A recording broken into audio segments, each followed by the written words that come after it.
In this video, I'm gonna walk you guys through Microgreens IQ, the tool that gives you complete clarity on your numbers. A lot of growers guess their numbers or simply assume that all microgreens are profitable, so they grow a lot of crops that just don't make sense to grow, and that's exactly why so many get stuck with low profits. Microgreens IQ removes all the guesswork so you can instantly see which crops are actually driving your profit and which ones are holding you back. I'll show you step by step how to use it to analyze your farm, plan your next moves, and predict your farm's growth with confidence. Let's jump in. So when you guys log in for the first time into Microgreens IQ, you're gonna see that there's gonna be some pre-made crops in here. And the reason that is just to make it easier for you guys, so you don't have to start from scratch. You can just start with some of the most common crops, and then you can add more crops just with this add crop button. Or if you have mixes, you can just create your mixes here. So you can put the clamshell size either in grams, or you can switch everything to ounces at the top here. So depending on where you are in the world. So if you want a 60 gram clamshell, and you want it to be, let's say we're going to make like something like an immunity blend. We'll do broccoli, arugula, and radish, and maybe we'll do an even mix of these. Then you can just do save mix as crop, and then we're going to name it immunity blend. And now you have a new crop here, and it'll be able to show you based on that what all the numbers look like. So for example, let's say if we look at pea shoots, you can see here, you can adjust the yield per tray, again, either in grams, or if you switch it to empirical, then in ounces, your labor minutes per tray, seeding rate per tray, seeding cost, soil per tray, fertilizer per tray, the days under lights, and maybe any other costs you may want to add in, have that there, and then the clamshell size and the price per clamshell. So you can edit these for all the different crops and mixes, and then you'll get an accurate picture of the profitability. So the next thing when you first log in is you're going to want to adjust the, besides just the specifics to the crops, the assumptions and inputs that are kind of general across the board. So you're gonna have a general cost of labor, and this may be zero. If you're just starting out, you may want to just adjust this to zero. But if you're a farm that actually hires labor, then you can keep that at the rate that you actually pay your staff, and this will allow you to get a very accurate picture of how much it actually costs you and how much you're actually making for different crops, which can be very, very helpful as you scale your business. And it can really compound the profits that you make, or the opposite, where it really shrinks the profits you make by growing the wrong crop. So this allows you that clarity, which we'll see in a minute. So generally you can have a standard packaging cost and the default selling price, which again, you can adjust here in the crop specific. And then for soil fertilizer, you're going to have pretty standard, bag sizes. So whether it's cubic feet, quarts, or liters, you generally buy your soil in a bag, and then you get you put that in, and then you put that in once unless the price changes. Same thing with fertilizer. And then your electricity cost is going to be the standard across the board, no matter what crop you grow generally. But then the amount of days that the crop's under lights determine the total actual electricity cost. So you would put in your electricity price, the watts per light, amount of lights per levels, trays per level, and the amount of hours the lights are on. And then in the back end, it'll automatically calculate what the cost is, which is really what you guys care about, because that's going to determine how much money you actually make from selling your microgreens. And then the last input is just for deliveries. You can include this or not. It just helps get a full picture of what your cost is. So this is directly related to labor. So if you have labor at zero, this is not going to actually do anything. And then that it would be something like 5 minutes per stop, and let's say you have an average of 5 clamshells as an example. So that's that. And then from this data, what it's going to do is it's going to show you the profitability of all the different crops you grow. Now, there's a lot of information here, and you can actually click this show more details, but generally speaking, these are the most important numbers what you see here. So if we take pea shoots as an example, you can see the cost per tray is $15. And some of you might be like, oh, why is that so high? And this accounts for how many clamshells you get per tray. So if you're getting like 8 to 10 clamshells per tray. That's why this cost is so high, because you have so many clamshells. But what really matters is not what it costs you, but what you're actually profiting. So which is the difference between the revenue per tray and the cost per tray. So for something like pea shoots, it's pretty incredible. You're going to make somewhere around $30 to $40 per tray, depending on your yields and your input costs.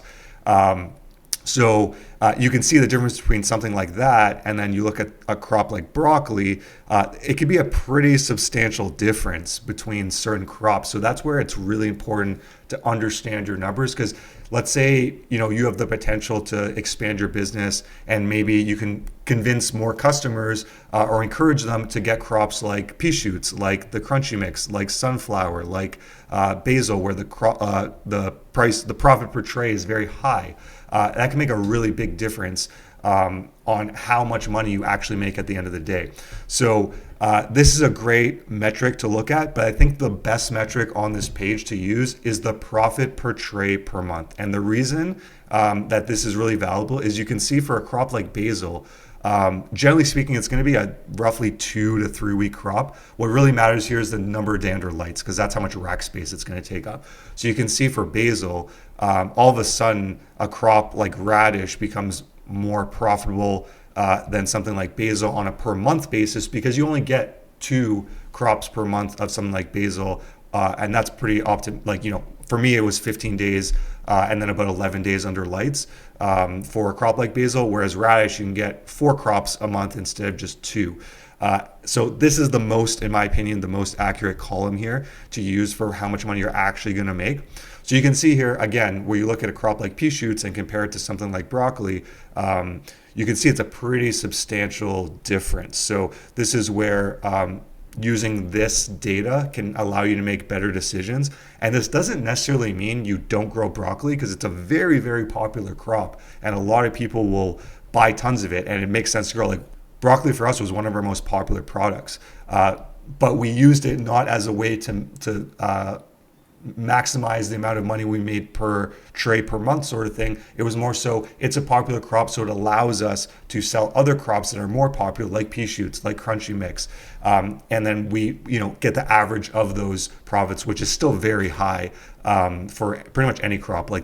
It's pretty hard to beat microgreens in profitability. So when you look at something like on the very, very low end, worst case scenario, these are very conservative numbers here, like $8 per tray. My farmer's making much more than that. But when you scale it up, $8 per tray times 1,000 trays, it can still be a significant amount of profit. You're talking about like almost $8,000 per tray per week sort of thing. So it can really still add up to a substantial amount of profit. So even though it looks like it's low relative to these other crops. And this is where you can maximize your profit by using software like this, because you can pick and choose the crops to grow. For example, if you put red vein sorrel in here, you would almost guarantee see that this number's profit per tray per month is going to be significantly lower than anything you see here, because you really only can get 1 crop per month. So, even if you had something, let's say it was, $30 for a single tray, which is pretty good, right? You'd only be getting that once a month instead of, for pea shoots, 4 times in a month. So this is where it can really make a big difference to understand the numbers. And I know a lot of people can struggle with the numbers side of running the business, especially when you're busy. Even if you are naturally good at the math side of running your business or the numbers side, you just get busy, and it gets very time consuming to start going through your spreadsheets and making sure everything's up to date. This way, it literally will take like maximum 5 to 10 minutes to update everything here when your costs change or your prices change, and see what that is going to equate to. This also helps you plan if you're going to be selling to new customer types. So let's say you're planning to sell to wholesalers or to restaurants, and currently you only sell direct to consumer.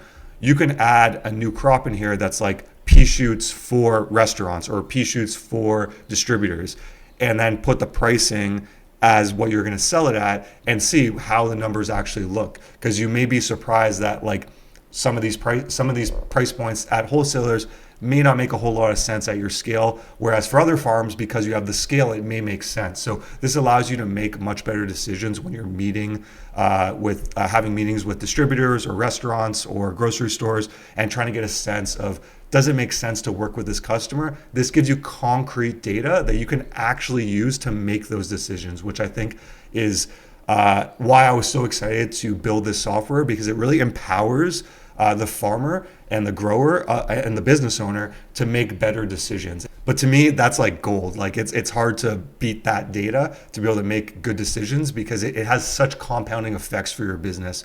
It either can take you in a direction where you become extremely profitable farm that's making a lot of money, to one where you're making decisions that maybe, I'm working with a distributor and I'm barely breaking even, and then all of a sudden your farm's not making that much money. You're doing all this work for not that much of a return. So this allows you to make that decision with confidence and clarity, and with concrete data, which is really important. And then the last tab of this software is the financial projections tab, which I think is personally my favorite, because it really allows you to get a lot of deeper understanding of how you can build this business, where the money is actually coming from, where the profit is coming from, and how you can move towards your own personal goal. Let's say you have a personal goal to replace your full-time income with your microgreens business. Maybe you're doing it as a side thing now and you want to really turn it into a full-time business, but you need to replace your income with the microgreens business, right? So let's say your goal is $5,000 a month, and that's going to allow you to replace your business and go in full time with microgreens. This software lets you see, okay, these are the trays I'm growing per week now. If I grow 3% per month, then in roughly 16 months from now, I could replace my income with microgreens. Or maybe you're like, hey, I need to get to $8,000. So you can either project this out further, let's say 36 months, and see, okay, roughly in 2.5 years from this point that we're starting, then I can replace my income if I go at this rate.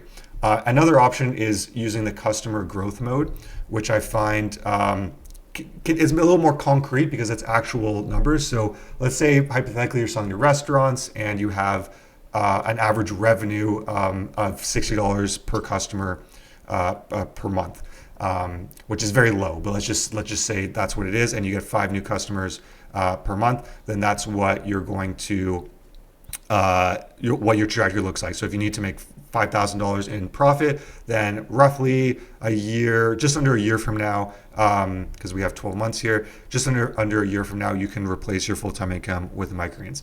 Or you can kind of see, okay, how much space do I have and how many racks do I need to get to my goal? And that allows you to see, okay, I need 4 racks times 6 square feet. It's probably doable, but if you start amping up the numbers, you can see, okay, eventually you're going to run out of space, and you can see what that maximum is, which is really nice. And then there's also what I think is the most powerful graph here, or chart, is the monthly net profit breakdown by crop. So this allows you to see where the money and where your profit is actually coming from. So you can see here, based on growing 10 trays of pea shoots, almost half of the profit or income is coming from pea shoots directly.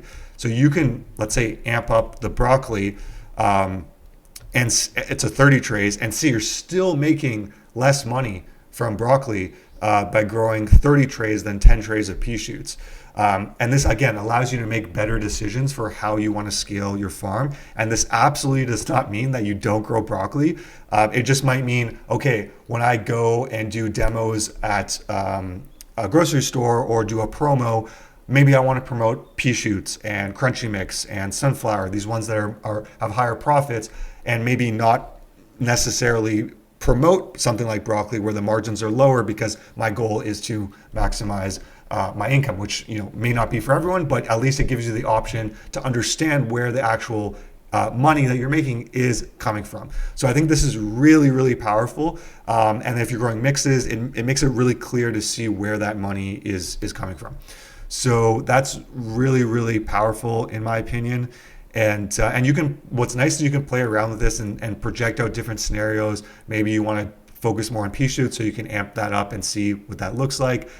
You can also put in Let's say you're selling grocery stores and your average customer is, $200 per month, let's say, which is still very low.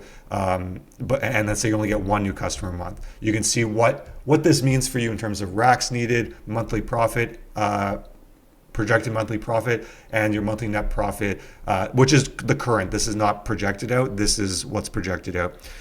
So this is, in my opinion, this is like super, super helpful. I wish I had this when I was running my farm, because it would allow me to see, okay, set like visual targets in my mind where I see, okay, this is my goal. How do I reach that goal? And plan out different scenarios on how to reach that goal.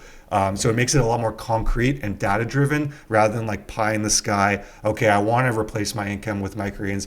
This gives you a concrete plan to actually do that, which I think is so powerful and can really empower you guys to make better decisions for your business. So I hope this video helped you get a better understanding of how Microgreens IQ works and how it can help you and your business.